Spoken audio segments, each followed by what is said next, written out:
Donc, je vais maintenant prendre l'exemple d'une poutre. Par exemple, je vais prendre, je sais pas moi, cette poutre-là ici, qui est sollicitée par une charge concentrée due à cette poutre-là. Je vais prendre la poutre 10, je la sélectionne. Je viens directement ici, ferrage réel des éléments béton armés.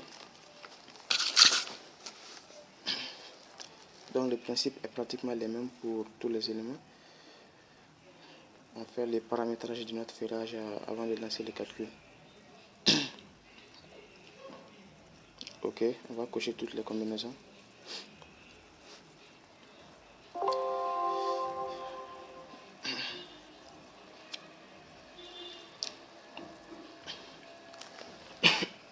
Excusez-moi.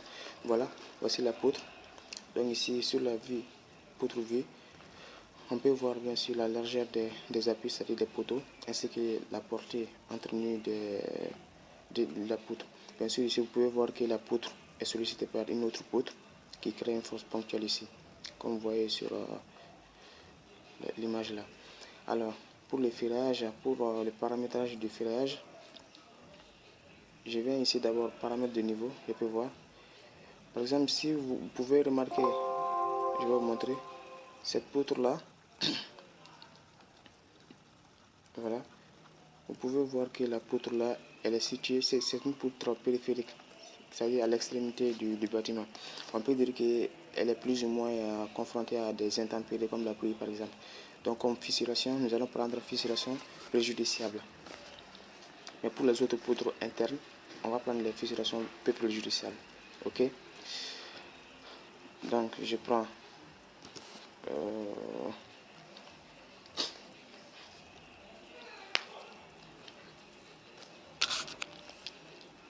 donc dans paramètres de niveau ici, je vais prendre fissuration préjudiciable.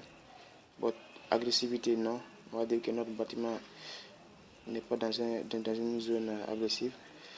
Donc pour l'option de calcul, je viens ici, je peux voir les enrobages, bien sûr je laisse comme ça, je peux fixer. Bon, je vous conseille par exemple de prendre déjà au robot je peux dire, prédéfinir les dispositions sismiques. Vous pouvez sélectionner directement, ou bien standard si votre projet n'est pas dans une zone sismique. Donc je prends disposition sismique ici, donc ça coche directement disposition sismique. Et ici, quand vous cochez avancé, vous pouvez voir ici, il y a réduire le moment de l'appui. Alors je ne vais pas cocher ça parce que si vous cochez ça, vous donnez un pourcentage pour chaque combinaison. C'est-à-dire, vous allez dire au logiciel, je vais diminuer le moment de l'appui, par exemple de 15%. Si vous faites ça, il faut savoir que c'est le moment de travail qui va augmenter. Ça, je vais laisser ça comme ça. Alors ici, prise en compte la force axiale, si vous cochez ça, c'est que le logiciel va dimensionner votre poutre en flexion composée. Ok. Par exemple, si vous aviez des systèmes de contrebattement, soit par portique ou bien mixte, là donc les poteaux et les poutres travaillent. Donc il faut dimensionner et les poteaux et les poutres en flexion composée. Et pour ce faire, vous allez cocher prise en compte de la force axiale. Donc comme je vous ai dit, moi je vais laisser comme ça. Je ne vais pas dimensionner les poutres en flexion composée, seulement en compression simple, plutôt en flexion simple. Et ici, vous pouvez voir aussi réduction des moments à l'appui de 15%. Alors, soit 15% ou 20%, mais 15% c'est mieux. Bien sûr, si vous avez des poutres continues, si vous avez étudié les poutres continues, vous allez savoir de quoi il s'agit ici. Donc, je vais laisser tout ça ici. Et ici aussi, prise en compte de la torsion. Si vous avez, bien sûr, des poutres qui subissent des efforts de torsion, vous pouvez cocher ça. Ok, je vais tout laisser comme ça. Ok. Alors, béton. Alors, vous pouvez voir ici, le poids volumique, c'est 2447. Il faut cocher béton 25 ou béton pour que le poids volumique devienne le poids volumique du béton armé, c'est-à-dire 2500 et quelques kilogrammes par mètre cube. Ok, ça c'est le granulat moyen, diamètre de granulat moyen. Alors les aciers, on les laisse comme ça, bien sûr, si vous voulez. Voilà, on ferme. Ok. Et ici, l'option de calcul, plutôt disposition de ferrage. Ferrage par travée, il faut laisser ça comme ça. Et ici, je vais prendre encore disposition sismique, comme je vous ai dit. Alors ici, vous pouvez voir les autres paramètres. Soit vous voulez 2 lits ou bien 3 lits, etc. C'est à vous de voir ça. Ok, voilà. Donc, je vais fermer ça. On va lancer les calculs pour voir ce que ça va donner. Je lance, ok. Voilà. Donc, vous voyez, on a un avertissement ici, W. Ça veut dire quoi? C'est une erreur. Alors, W, ça veut dire la flèche. C'est-à-dire, nous avons un problème au niveau de la flèche. Dans les cas élus, c'est-à-dire la combinaison est plutôt ELS. La travée 1, voici, on avait des poutres continues, ça c'est important. Ici, on a une seule travée, donc la travée 1. Et ici, la position où on a un problème, c'est 2,79, certainement c'est au milieu peut-être. Et la valeur, c'est ça, 1,93. Alors la charge limite, c'est ça. Donc la charge que la poutre prend, quand on divise cette charge par la charge limite, c'est ça qui donne un coefficient de sécurité de 0,52. Donc notre poutre a un problème au niveau de la flèche. Donc la meilleure solution à faire, il faut augmenter la section de l'acier, plutôt la section du béton. Ok?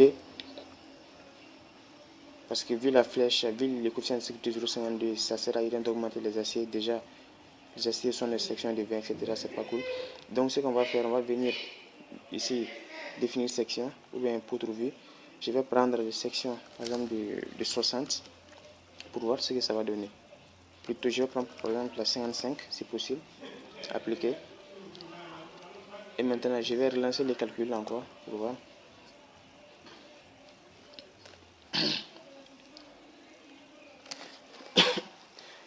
Alors, là encore, on voit plusieurs erreurs. Pour le dimensionnement, la quantité des armatures théoriques inférieure a été augmentée, etc. Alors, vous voyez la flèche, ça a augmenté le coefficient de sécurité, donc ça tend vers la bonne section. Les moments aussi, on a un problème au niveau des moments. Donc, je vais encore augmenter la section, peut-être à 60. Bien sûr, tout ça, il faut voir avec des contraintes architecturales. Sinon, on peut avoir recours à d'autres types de poutres, comme des poutres en béton précontraint. Mais ça, c'est un peu complexe. Au niveau du coût et au niveau main d'œuvre également. Donc, je vais recalculer voir.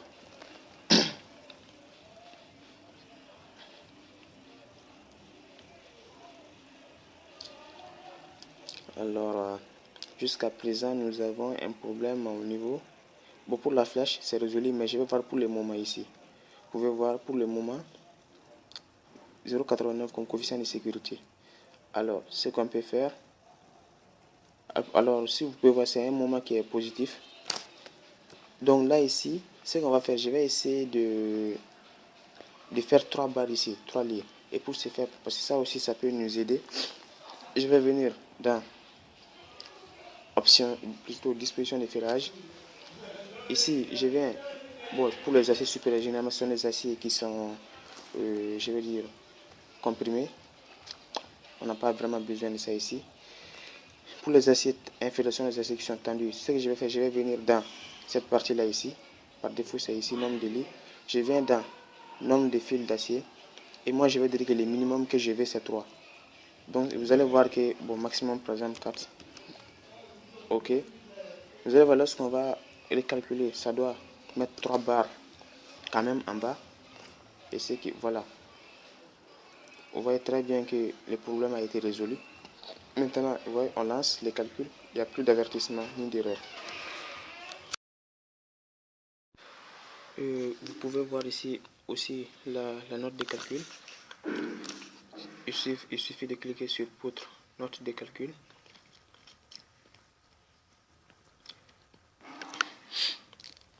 Là-bas, vous pouvez trouver tous les petits détails. Voilà, que ce soit le type de fissuration, la tenue au feu, les milieux, etc. Ainsi que les détails, bien sûr, des diagrammes, des moments aussi. Bien sûr, les moments dans plusieurs points de la poutre, etc. Les filages, aussi les volumes de béton, la surface de coffrage, ainsi que les caractéristiques, ainsi que la masse des aciers, leur diamètre aussi. Bien sûr, ceux-là qui vont vous servir pour les maîtriser. Donc ça c'est bien. Vous pouvez voir votre plan de filage. Cliquez sur plan d'exécution.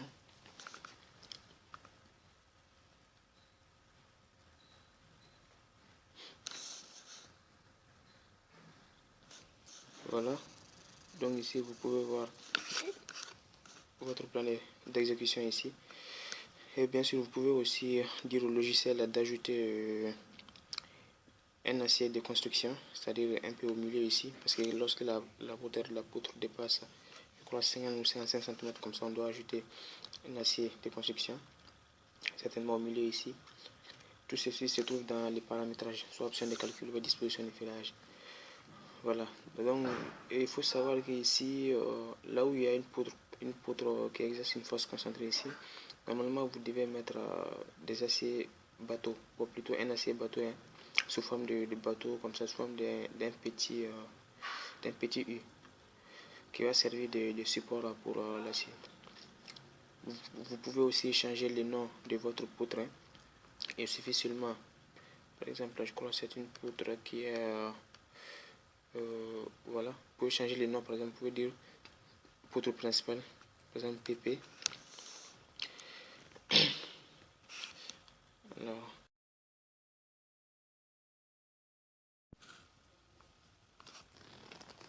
donc, par exemple, vous faites 3 clics et vous pouvez nommer, par exemple, poutre P, par exemple, comme poutre principale, prince. Voilà, ok. Et là, attends, vous pouvez voir votre plan de filage, ça va changer les poutres 10 en, voilà, poutre prince.